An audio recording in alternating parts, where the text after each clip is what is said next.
The engine hummed against the glass, a low, rhythmic vibration that usually lulled me into a coma after away games. But tonight, the air in the back of the bus felt thick, heavy with the specific, sharp scent of rainfall and menthol. Alex. It was a cruel kind of irony. For 3 months, she had been the high priestess of the no distraction protocol, enforcing a sterile distance designed to end the program's championship drought. I was the transfer student on a fragile scholarship. She was the legacy captain with everything to lose. We were supposed to be parallel lines, never touching. But 3 hours ago, somewhere on Interstate 95, the geometry failed.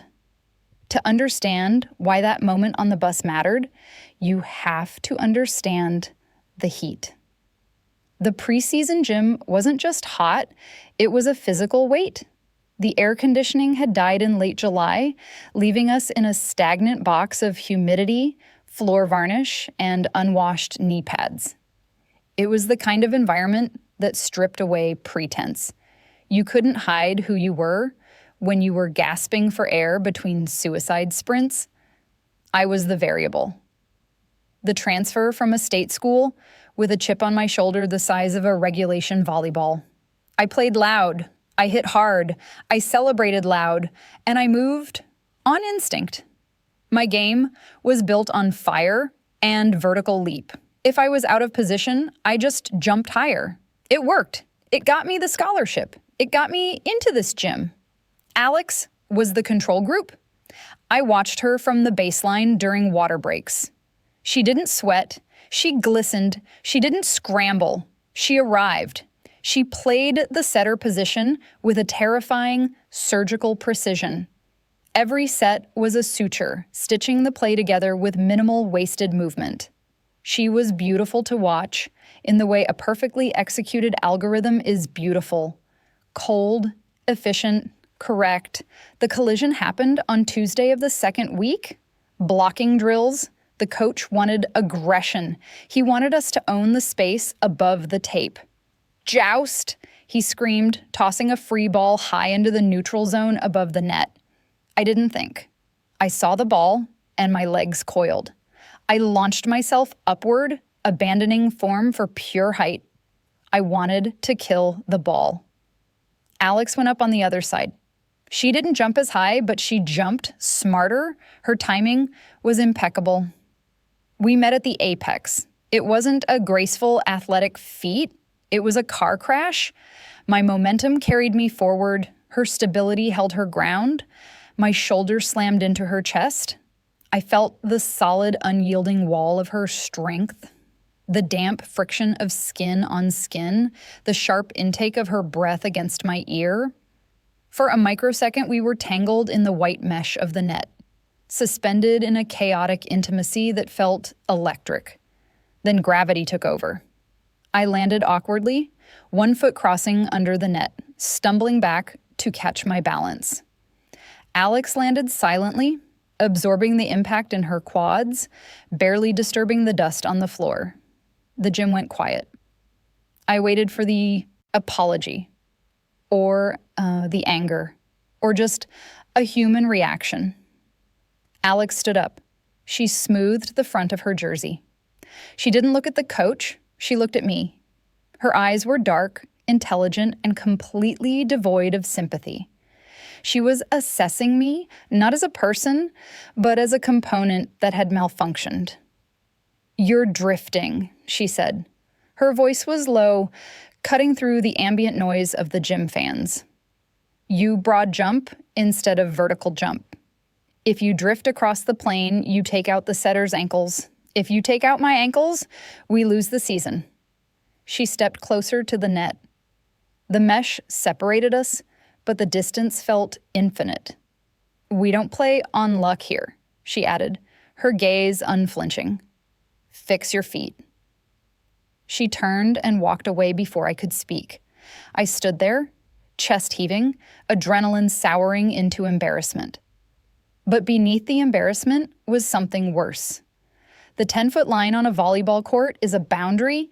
It dictates who can attack and who has to stay grounded. Alex had just drawn a different kind of line. She had established that I was dangerous, uncontrolled, a liability to her championship run. I should have hated her. I wanted to hate her. I needed this scholarship to finish my degree, and she was already threatening to bench me for my mechanics. But as I watched her walk back to the service line, spinning the ball in her hands with that hypnotic, rhythmic cadence, my hands were still shaking. Not from the collision. I was shaking because when our bodies had slammed together, for that brief, suspended second, the only thing I could think about was how solid she felt. The anger was real, but the pull was stronger. I realized then that the biggest threat to my season wasn't my footwork. It was the fact that I wanted to impress her more than I wanted to win. Practice ended an hour later. As I peeled off my knee pads, I felt it, a weight on the back of my neck. I looked up. Alex was across the gym, talking to the coach, but her eyes were cut sideways, tracking me. The atmosphere grew heavy. She wasn't looking at a teammate. She was looking at a threat. The locker room was a different kind of pressure chamber. Out on the court, the heat was expansive, filling the high ceilings of the gym, but in here, it was condensed. The air was thick with the smell of industrial soap, chlorine from the adjacent pool, and the distinct, metallic tang of exhausted bodies. The sound of 12 showers running at once created a wall of white noise, a static hiss that made the space feel private even when it wasn't. It was a place where boundaries blurred, where the hierarchy of the court was supposed to dissolve into the simple reality of sore muscles and bruises. I was sitting on the narrow wooden bench in front of my locker, a towel draped over my wet hair, staring at the floor. My knees were already bruising from the impact of the floor drills. I was trying to slow my heart rate, trying to catalog the mistakes of the last 3 hours so I could fix them before tomorrow. The scholarship was a lifeline, but it was frayed. One bad season, one injury, one personality conflict with the captain, and I was back to state tuition I couldn't afford. The sound of the showers tapered off, one by one, until the room fell into a dripping, humid silence. I thought I was the last one left. I reached up to dry my hair, the movement slow and heavy. We need to get something straight. The voice didn't come from the doorway. It came from right beside me. I jumped, my hand instinctively clutching the towel tighter around my shoulders. Alex was leaning against the row of lockers next to mine. She was fully dressed in her street clothes, crisp dark denim, and a team hoodie that looked too expensive to be standard issue. She hadn't made a sound approaching. She was just there, an inevitability. She wasn't looking at me. She was looking at the nameplate on my locker, peeling slightly at the corner. "You have a vertical?" she said, her voice flat. "I'll give you that. But you play like you're the only person on the court." I was going for the kill, I said, defensiveness snapping into place like a reflex. "That's my job." "Your job is to fit the system," she corrected. She finally turned her head, and the distance between us evaporated. In the narrow aisle between the benches, she was standing too close. It wasn't accidental. It was a territorial display. She was invading my personal space to see if I would flinch. I didn't flinch.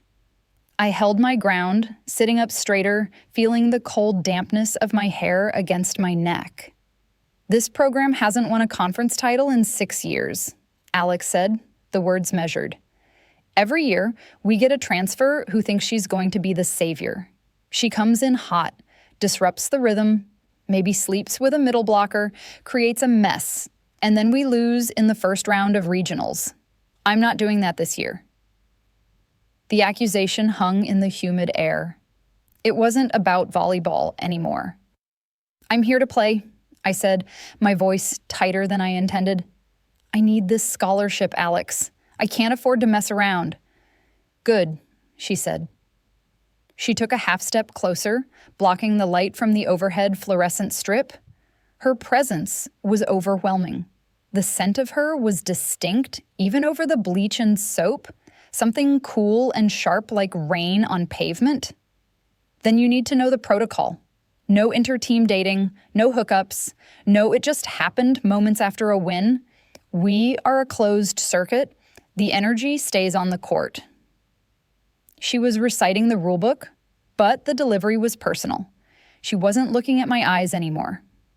Her gaze had dropped, tracking a single droplet of water that was sliding down the side of my neck, tracing the line of my throat to disappear beneath the towel.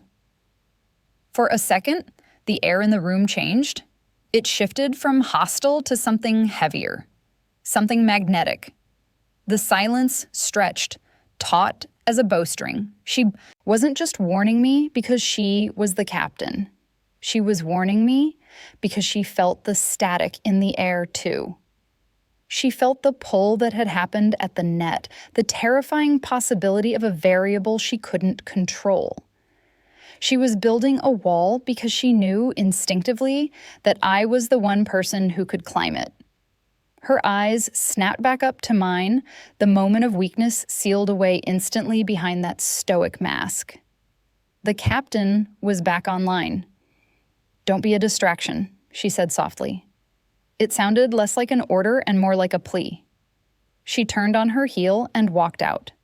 The heavy metal door swung shut behind her with a definitive click, leaving me alone in the steam, my heart hammering against my ribs, a rhythm that had nothing to do with cardio. 3 weeks into the season, the dynamic had settled into a rhythm that felt less like a sport and more like a military campaign. We were winning 6 straight games in the conference, but it was a joyless kind of dominance. On the court, Alex and I were a machine. The system she preached was working. I killed the ball. She put it there. We high-fived after points, but it was perfunctory. A quick slap of palms that lasted exactly as long as necessary to maintain morale. Off the court, we were ghosts to each other. She sat at the front of the bus. I sat at the back. She ate with the seniors. I ate with the freshmen. She maintained the distance with a physical rigidity, invisible, but impenetrable. But discipline has a way of eroding when you're exhausted. It was a Tuesday night, pushing past 9. The rest of the team had cleared out after film study. But I stayed behind. My jump serve had been erratic in the last match, floating when it should have dropped, and the inconsistency was eating at me. The gym was dim. Only the center bank of lights illuminated, casting long dramatic shadows that stretched across the empty bleachers. I was at the service line, tossing the ball, hitting it into the net, cursing and doing it again. The sound was lonely, the slap of leather, the squeak of my shoes, the echo of the ball rolling away. Then the rhythm changed. I tossed the ball, swung, and missed my spot again. But instead of rolling to the far wall, the ball was intercepted. A hand stopped it mid-bounce. Alex stepped out of the shadows near the equipment closet. She wasn't wearing her knee pads, just her practice shorts and a loose gray t-shirt that hung off her shoulder. She didn't say a word. She didn't critique my toss. She just walked to the ball cart, wheeled it to the net, and picked up a ball. "Go to 4, she said. Her voice was quiet, lacking the command bark she used in practice. I jogged to the outside hitter position. She tossed a ball high, stepped under it, and set it. It was perfect. The ball died in the air right at the peak of my reach, waiting for me to hit it. I jumped, swung, and the connection was pure. Thwack. The ball buried itself in the back. Corner. She picked up another. Set. I hit. Another. Set. I hit. We fell into a trance. There was no talking, just the cadence of the work. Toss, set, hit, repeat. In the silence of the empty gym, the hostility that usually vibrated between us evaporated.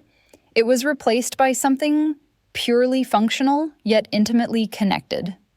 I realized then that this was her language? She couldn't talk to me.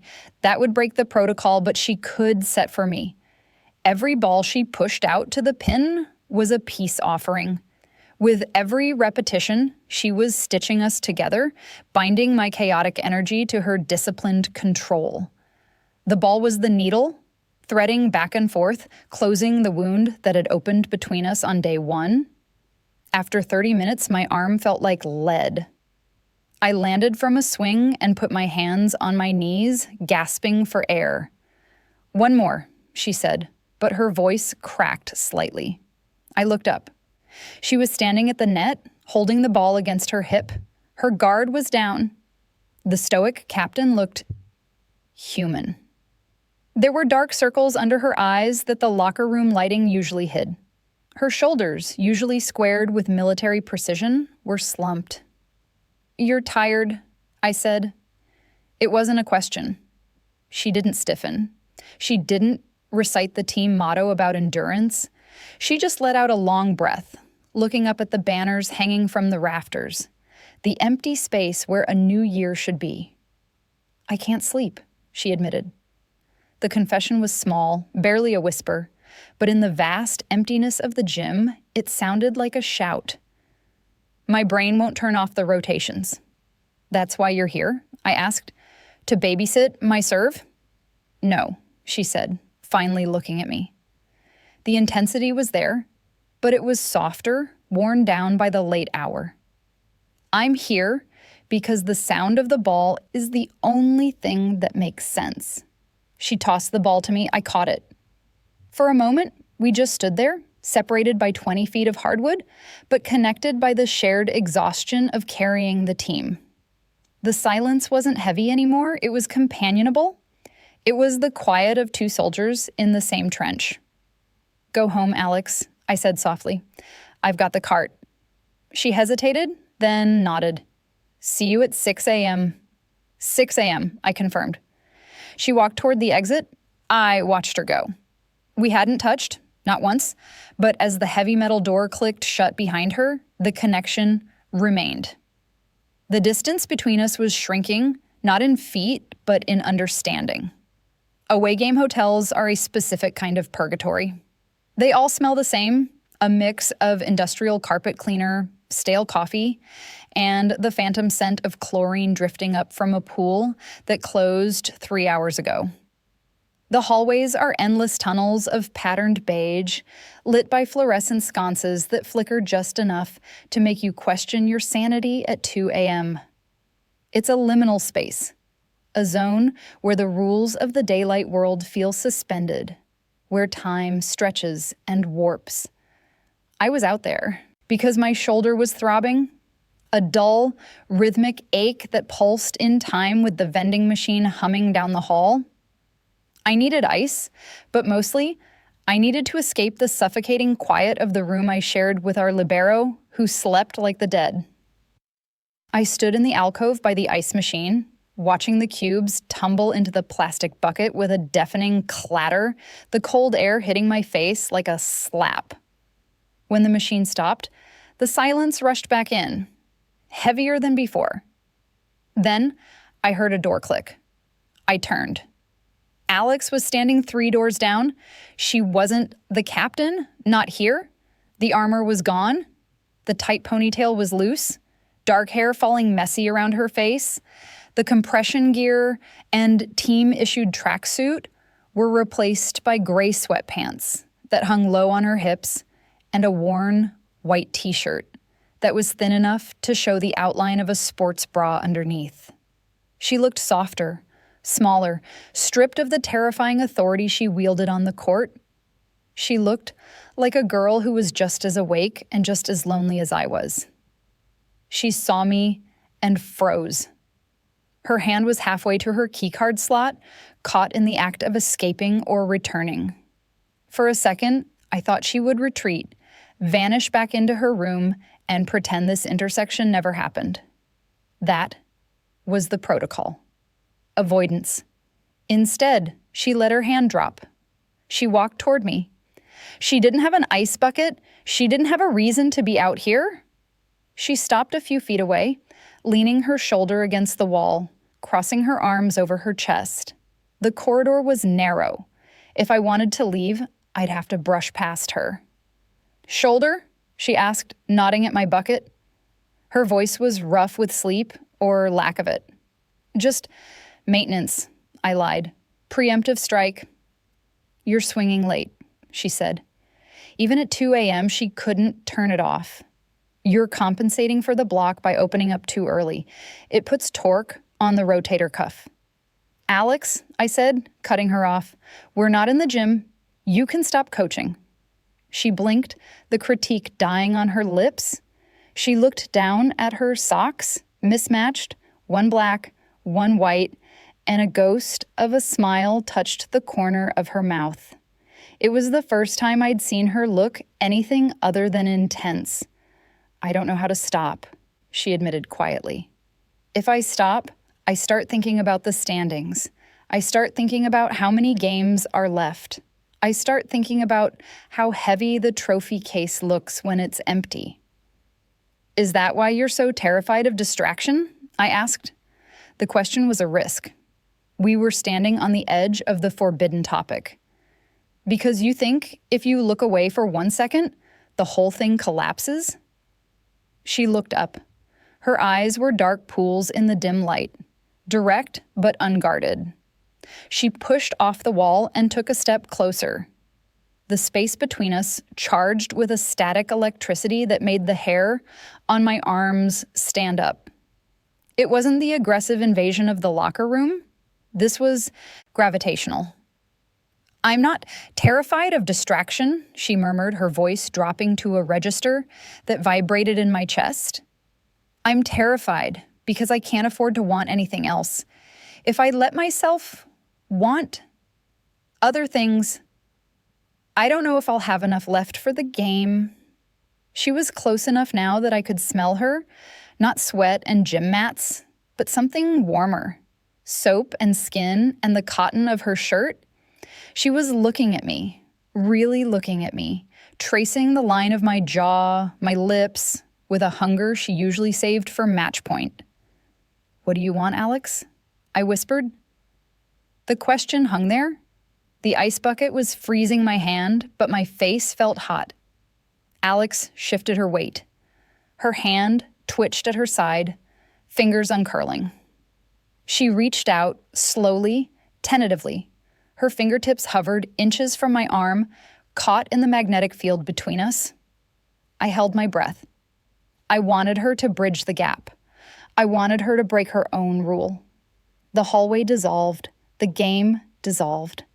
There was just the heat of her body and the terrifying promise of her touch. She leaned in. Her eyelids fluttered shut.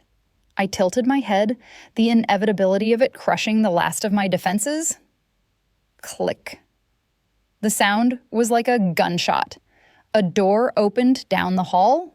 Laughter spilled out, bright and jarring. 2 freshmen heading to the vending machine. Alex flinched back as if she'd been burned. The wall slammed back up instantly. Her posture corrected. Her face hardened. The vulnerability scrubbed away in a heartbeat. By the time the freshman turned the corner, she was already walking away, her back rigid. "Ice that shoulder," she called back, her voice cool and professional. "We have film at 8. She disappeared into her room without looking back. I was left standing alone in the beige tunnel, the ice melting in my grip, my heart hammering a frantic rhythm against my ribs. I didn't sleep that night. I lay in the dark, staring at the ceiling, replaying that one twitch of her hand, that one moment where the captain faltered, wondering how long we could keep pretending that this was just about volleyball. The slump didn't hit us like a storm. It arrived like a slow, suffocating fog. It was mid-October, the time of year when the initial adrenaline of the season burns off, leaving only the grinding reality of the schedule. We were playing State Tech, a program that operated on a shoestring budget and grit. We should have dismantled them in 45 minutes. Instead, we were dragging. The invisible thread that connected Alex and me, that telepathic current, had developed static. My timing was a fraction of a second off. Her sets were drifting inches too far to the pin. The ball, usually our shared language, felt like a dead weight. We lost in 5 sets. The final point wasn't a dramatic rally or a blocked spike. It was a service error. I tossed the ball, swung, and watched it sail heavily into the white tape of the net. It dropped on our side with a mocking thud. Game over. The silence that followed wasn't peaceful. It was the vacuum before an explosion. In the locker room, the air was toxic. It smelled of unwashed pads and failure. Coach stormed in, his face a mottled map of fury, kicking a trash can that clattered loudly across the tile. He didn't scream at the team. He screamed at Alex. He tore into her leadership, her play calling, her inability to control her assets. He blamed her for the rotation errors, for the lack of energy, for my missed serve. Alex stood in the center of the room, arms hanging loose at her sides, taking it. She didn't flinch. She didn't shift the blame to my error or the libero's shanked passes. She acted as the lightning rod, absorbing the voltage so it wouldn't fry the rest of us. But I was close enough to see the truth. She looked brittle. She looked like a piece of porcelain that had been tapped one too many times and was holding its shape purely by surface tension. She was vibrating with the effort of not shattering. When Coach finally slammed the office door, the room exhaled a collective, shaky breath. Teammates started peeling off jerseys in silence, eyes fixed on the floor. Alex walked to her locker and sat down heavily, burying her face in her hands. I couldn't watch it. The memory of the hotel hallway, the softness of her voice, the admission of fear, pushed me forward. I crossed the locker room, ignoring the unspoken rule that the captain is left alone after a dressing down. "He's wrong," I said, my voice low. I reached out, my hand hovering near her shoulder, wanting to offer the physical comfort she had almost accepted in the corridor. "You called the right game, Alex. I missed the serve. That's on me. Don't take that on yourself." She stiffened under my hand. When she looked up, the softness I remembered was gone. It had been incinerated. Her eyes were hard, red-rimmed, and terrifyingly cold. She didn't see a confidant, she saw the variable that had failed. "I don't need your excuses," she snapped, her voice cutting through the quiet room like a whip. Heads turned. "And I don't need a friend.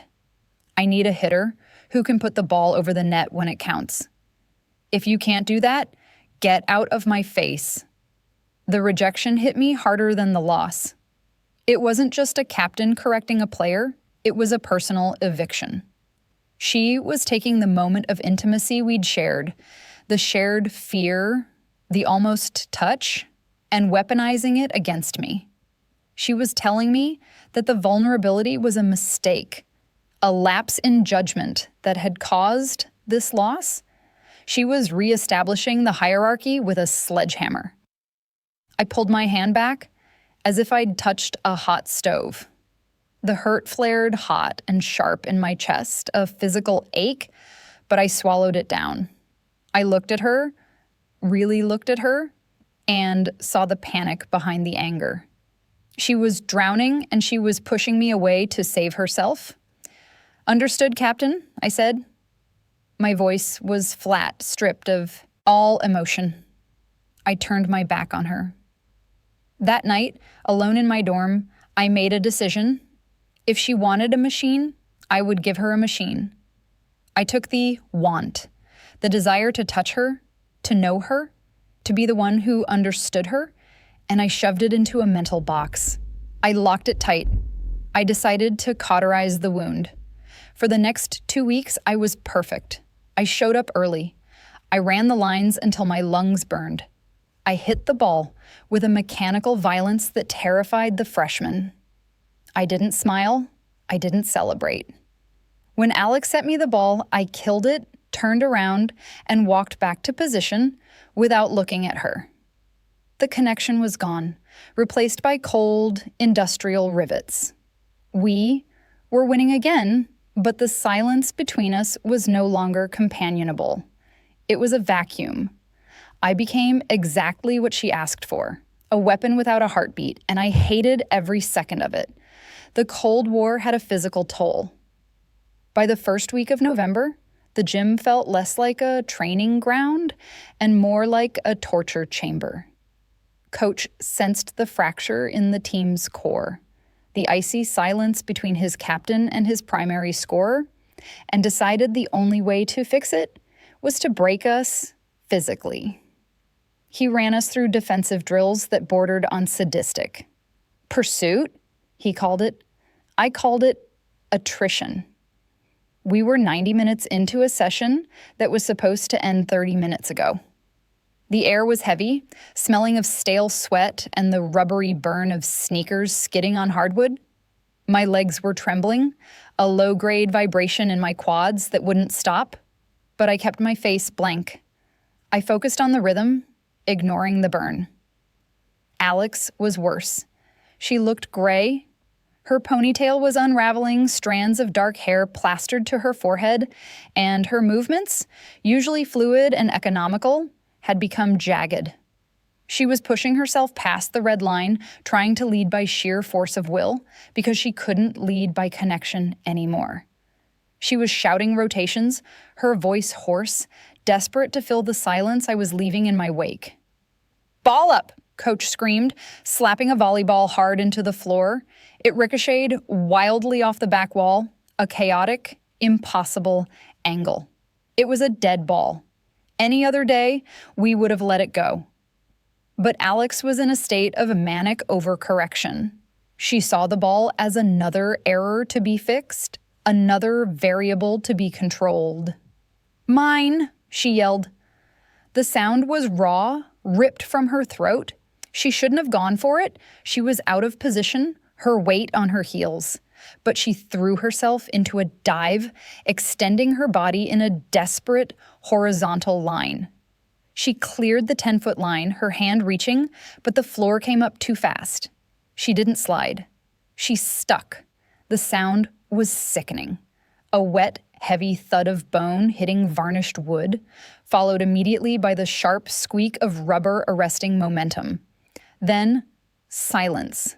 Absolute, terrified silence. The ball rolled harmlessly into the corner. Alex didn't get up. She was curled on her side, clutching her right ankle, her face pressed into the floorboards. I didn't think. The protocol, the Cold War, the resentment, it all evaporated. I was moving before the whistle blew.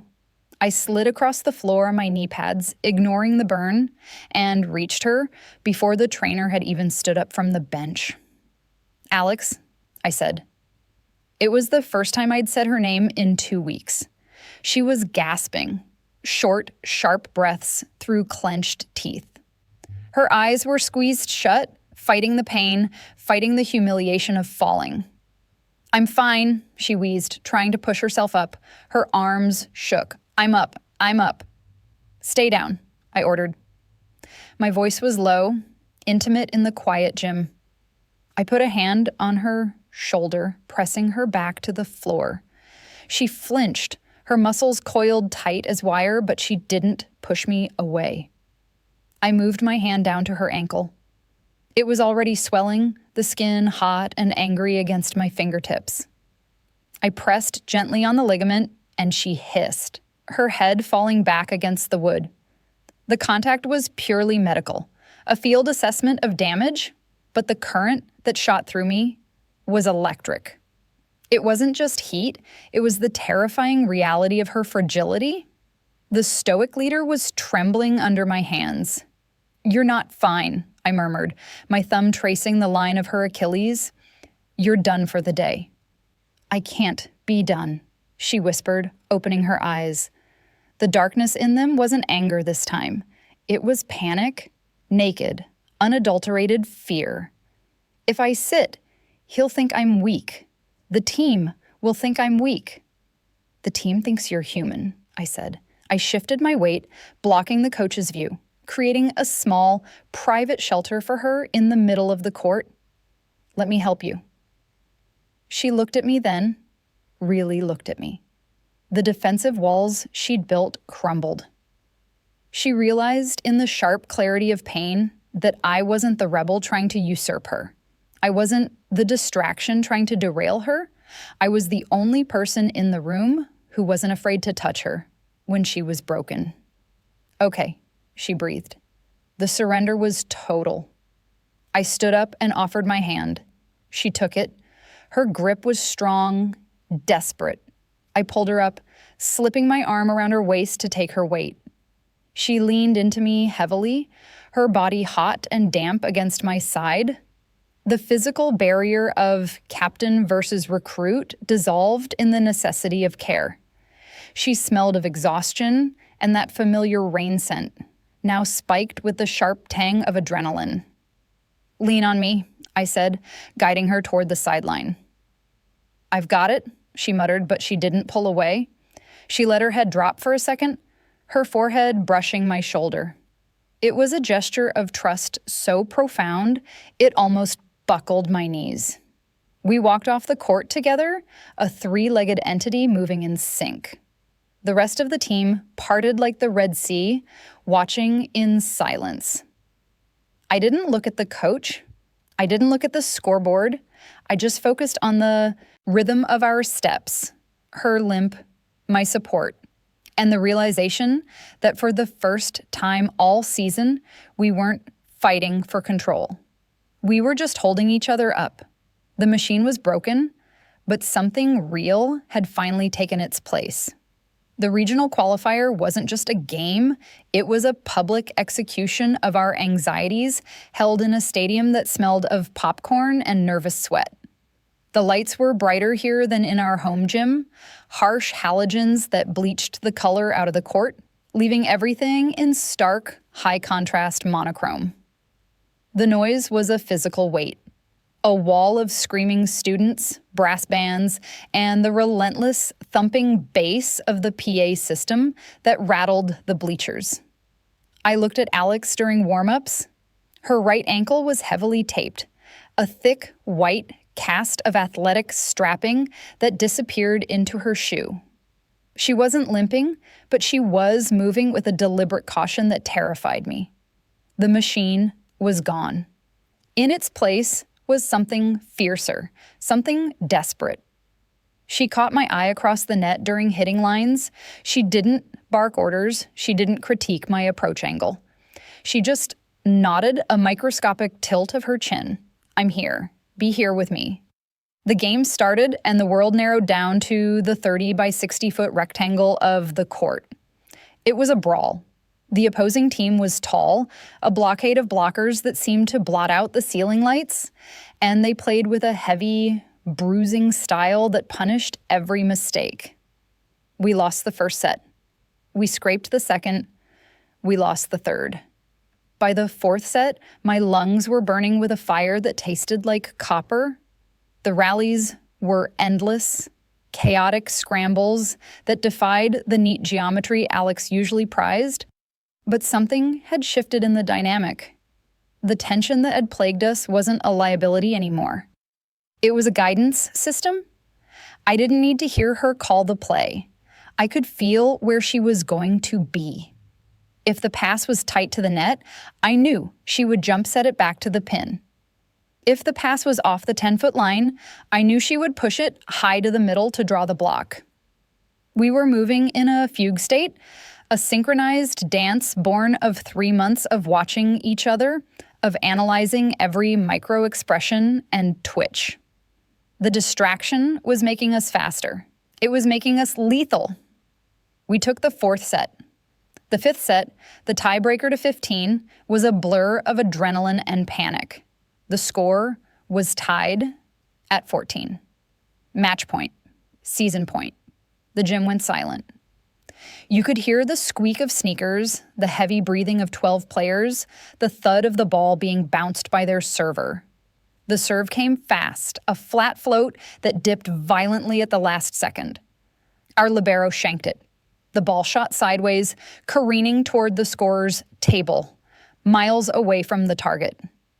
"Alex!" I screamed. She didn't hesitate. She didn't think about her ankle. She turned and sprinted, launching herself toward the sideline. She got a single hand under the ball just before it hit the floor, popping it high into the air back toward the court. It was a desperation play, a high, looping arc that was drifting toward the antenna. I was already in the air. I didn't look at the block. I didn't look at the floor. I looked at the ball, suspended in the bright lights, spinning slowly. I trusted her. I trusted that she had put it exactly where my hand would be. I swung. My hand connected with the leather, wrapping over the topspin. I didn't just hit it. I buried it. The ball exploded off my hand, split the double block, and slammed into the deep corner of the court. Whistle. Usually the sound signals the end of a play, but this time it signaled the end of the war. For a heartbeat, there was silence. Then the world detonated. My teammates were screaming, a chaotic pile of limbs rushing the court, but I didn't see them. I landed, turned, and saw Alex. She was on her knees near the scorer's table, chest heaving, hair wild, and escaping her ponytail. She looked up, and the expression on her face stopped my heart. It wasn't the polite satisfaction of a captain who had done her job. It was raw, feral elation. I ran to her.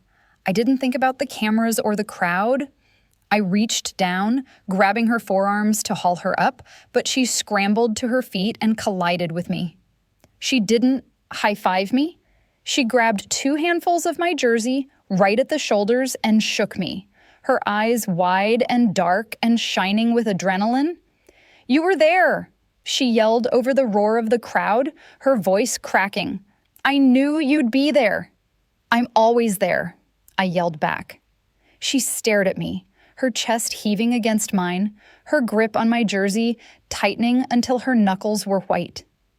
In the middle of the screaming arena, with the band playing the fight song and the team dogpiling around us, the rest of the world faded into background static. Her gaze was direct, stripping away the uniform, the score, the season. She looked at me like I was the only person in the room. She looked at me like she was starving and I was the only thing that could keep her alive. The moment held for a second too long, a fraction of time that crossed the line from teammate to something else, before the libero tackled us both in a hug, breaking the circuit. But the charge remained, humming under my skin, terrifying and undeniable. We had won the game, but looking at Alex, I knew the real danger was just beginning. The adrenaline crash that follows a championship qualifier is a physical blow. It hits you about 40 minutes after the final whistle, right when the bus merges onto the interstate. The euphoria drains out, leaving your muscles feeling like liquefied lead and your brain humming with a static exhaustion. The bus was dark, a rolling capsule of silence cutting through the rain-slicked night. The only light came from the occasional passing semi-truck, sweeping pale yellow bars across the sleeping faces of my teammates. I was in the back, pressing my forehead against the cool glass, watching the raindrops streak horizontally across the window. The engine hummed beneath the floorboards, a low, rhythmic vibration that usually lulled me to sleep. But tonight, I was wired. My skin still felt hot, buzzing with the phantom electricity of the game. The seat next to me was empty. It was always empty. That was the unwritten rule of the back row: give the hitters space to decompress. Then the air shifted. I didn't hear her approach over the drone of the tires, but I felt her. The scent hit me first, that sharp, specific mix of rainfall, icy hot, and the faint, sweet smell of her shampoo. It was the sensory memory that would define this entire season for me. Alex didn't ask to sit. She simply slid into the aisle seat next to me. The movement was stiff, her taped ankle forcing her to extend her leg awkwardly into the aisle, but her presence was deliberate. She dropped her gym bag on the floor and leaned her head back against the seat, closing her eyes. For a long time, neither of us spoke. The silence wasn't the hostile vacuum of the locker room or the companionable quiet of the gym. It was heavy, laden with everything we hadn't said for 3 months. Our shoulders were brushing, just a sliver of contact, the friction of her team jacket against my hoodie, but it felt like a live wire. "Does it hurt?" I whispered, staring at the back of the seat in front of us. "Like hell," she murmured without opening her eyes. "You should have iced it." "I didn't want the ice," she said. She turned her head on the headrest, opening her eyes to look at me. In the shadows, her face was stripped of the captain's armor. She looked young, exhausted, and terrifyingly open. I wanted to sit here. My heart hammered a sudden erratic rhythm against my ribs. "That breaks protocol, doesn't it? Captains sit in the front." "Discipline won us the game," she said softly. "But it almost lost us the season." She shifted, turning her body toward me, wincing slightly as her leg moved. The space between us was non-existent now. The bus hit a bump, and her knee knocked against mine. She didn't pull away. "You trusted me," she said. It wasn't a question. "On match point. The set was bad. It was drifting. You should have tipped it." "I knew where you were putting it," I said. "I didn't need to see it." "That's dangerous," she whispered, "playing blind." "It's not blind if I know you." The words hung in the dark air between us. This was the precipice. We could step back now. We could make a joke, talk about the finals, and retreat to our corners. But the memory of her hands on my jersey, the way she had looked at me in the chaos of the court, made retreat impossible. "We're a distraction, Alex," I said, my voice barely audible over the rain. "That's what you said. We can't be this." She looked at me, her gaze traveling over my face, tracing the features she had spent months studiously ignoring. The passing headlights of a car illuminated her eyes, and I saw the shift happen. The cool, surgical detachment was gone. In its place was a hunger that had been coiled tight for 90 days, a desperate, aching need that mirrored my own. "I know what I said," she breathed. She reached out, her hand trembling slightly, and her fingers brushed the hair back from my temple. Her skin was hot. "But I was wrong? You're not a distraction."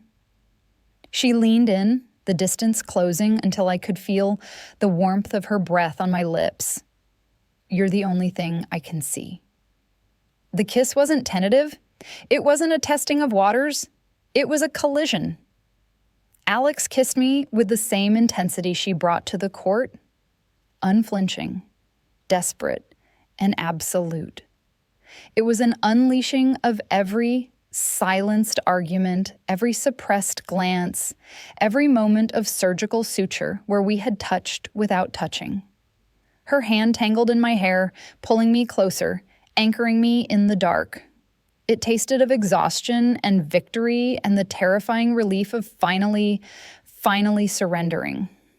The bus bumped over a pothole, jarring us, but the connection held. We were a closed circuit in the back of the dark bus, the rest of the world asleep, the rain lashing against the glass, tearing down the walls we had built with a single, devastating act of contact. The bus ride ended in the gray, pre-dawn gloom of campus. The magic of the rain-slicked interstate evaporated the moment the hydraulic doors hissed open, admitting the cold, biting air of reality. The silence of the bus had been a shelter, a dark cocoon where the rules didn't apply. But the sidewalk outside the dorms was exposed, harsh, and public. This was the moment I had dreaded since the first tremor of her hand on the armrest. The morning after is usually where the adrenaline dies, and the regret sets in, cold and heavy like wet cement. I watched Alex stand up, wincing as she put weight on her taped ankle. She pulled her team hoodie tight, the captain armor sliding back into place with practiced ease. She started barking orders about hydration and recovery times to the freshmen, her voice regaining that crisp command deck quality. The wall was back up. The machine was rebooting. I grabbed my bag, a heavy stone of dread settling in my stomach. I assumed the kiss was a glitch, a temporary madness induced by exhaustion and the high of the win. I assumed I would be called into her office later and given a speech about lapses in judgment and protecting the program. I walked off the bus, keeping my head down, ready to retreat back to the safety of being the transfer student who didn't belong. Wait, the voice wasn't a bark. It was the low, granular tone from the hotel hallway. I turned. Alex was standing on the sidewalk, letting the rest of the team file past toward the dorms. She waited until the last freshman was out of earshot. The campus was quiet, the streetlights humming overhead. She looked tired, her eyes bruised with fatigue, but she wasn't looking past me. She was looking right at me. "I'm not going to apologize," she said. Her voice was steady, but her hands were shoved deep into her pockets, hiding a tremor I knew was there. "I didn't ask you to," I said, my throat tight. "But the protocol, the rules are there to keep us from falling apart," she interrupted. She took a step closer, invading my space again, but this time it wasn't to intimidate. It was to anchor herself. It's there to stop people from playing selfishly, but last night, on the court, that wasn't selfish. We weren't distracted. We were synchronized. She pulled a hand from her pocket and reached out, her fingers brushing the back of my hand. It was a fleeting contact, hidden in the shadows of the dorm, but it hit me with the force of a serve. "I can't keep the wall up anymore," she admitted, her gaze dropping to where our hands almost touched. "It's too heavy. I need to know you're there." "I'm not going anywhere," I promised. She nodded, a quick, sharp movement, and the ghost of a smile touched her lips. "Good, because we have film in 4 hours. Don't be late." She turned and walked away, her limp pronounced, but her head high. The dynamic in the gym changed after that. To the outside observer, to the coach, to the fans, even to the bench, nothing was different. Alex was still the demanding captain. I was still the aggressive hitter. We didn't hold hands during stretches. We didn't sit together at lunch. The rules remained the law of the land. But the subtext had shifted. When she set me the ball, there was a new weight to it. A private conversation happening in the arc of the leather. When we celebrated a point, her hand would linger for a fraction of a second too long on my shoulder, a silent confirmation of the claim she'd made on the bus. The tension that had once felt like a cage now felt like a power source. We were harboring a secret equilibrium, a terrifying and wonderful contradiction right in the center of the court. The distraction wasn't tearing us apart. It was the fuel that was going to burn the rest of the conference to the ground. Walking into practice that Monday, I caught her eye across the net. She didn't smile. She didn't wave. She just held my gaze, steady and hungry, and tapped her temple. Focus. I smiled. The championship was still a month away, but for the first time, I knew we weren't just going to play for it. We were going to take it. Together. We broke the cardinal rule of the program, risking the scholarship and the captaincy for a single moment of honest collision.